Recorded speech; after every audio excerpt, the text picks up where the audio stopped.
You do not have any idea what is in store for you. The things are so magnificent that you can't even imagine them right now. Right.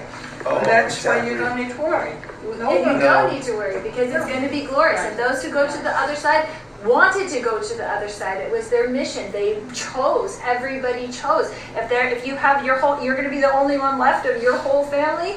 That's okay. You're here to do your mission because your kids are adults in eternity. They're your friends.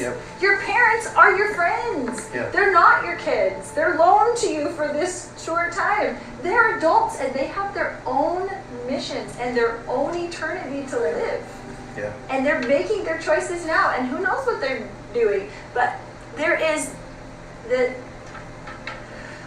atonement is infinite and eternal, and we do not need to worry about the souls of men. We do not have to worry about our children. We do not have to worry. You should have incredible hope to hear that.